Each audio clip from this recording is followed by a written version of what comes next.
Allez, on va s'amuser un peu à présent. Je vous propose de vous asseoir dans un simulateur de vol sans être pilote, le rêve pour de nombreux passionnés d'aviation. À côté de Toulouse, la société Aviasim propose de prendre les commandes d'un avion de chasse américain. Thierry Santous et Thierry Villéger ont testé pour vous le F-35.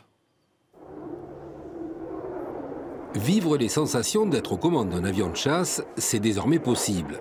On connaissait des simulateurs grand public, pour avions légers ou même pour des Airbus. Désormais, c'est un simulateur du chasseur américain F-35 qui est accessible au grand public grâce à l'offre de la société Aviasim. La session dure de 1 à 4 heures, au début accompagnée par un moniteur. Dites-le-moi et je le bloquerai le siège. Moi, je m'amuse à transmettre ma passion, à expliquer comment les avions fonctionnent, comment piloter un avion. Et au bout d'une heure, de trouver quelqu'un qui sait piloter un avion indépendamment. On pourrait dire, au bout d'une heure, on est autonome. On sait comment marchent tous les systèmes d'armes, on sait piloter l'avion sous sa forme basique. Et chaque détail contribue à créer l'ambiance. Combinaison de vol, casque, les passionnés de simulateurs sont ainsi plongés dans l'atmosphère et se laissent volontiers prendre au jeu. Voilà. Donc tirer sur le manche. Voilà, pas trop. Et monter le train d'atterrissage.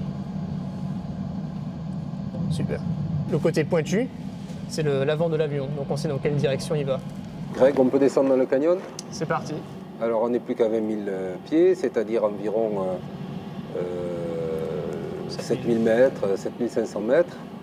Et on va aller très très vite dans le Grand Canyon, qui lui est de quelle profondeur? 500 mètres.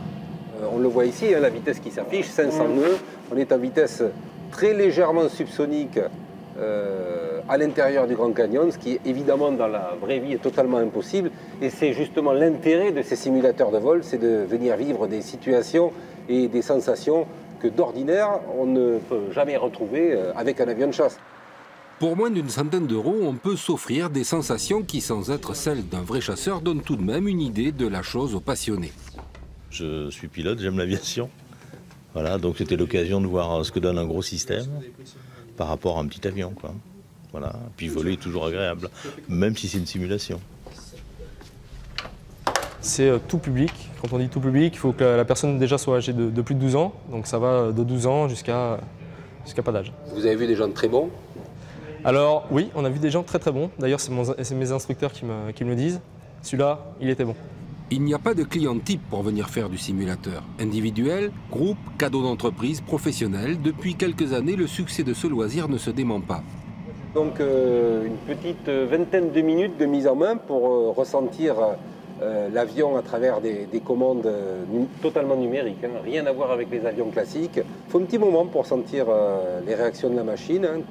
Des petites impulsions suffisent à manœuvrer, et évidemment non pas les sensations que l'on peut ressentir dans un avion, mais quelque chose d'assez spectaculaire qui en tout cas donne envie d'aller réellement dans le Grand Canyon faire un petit tour d'avion.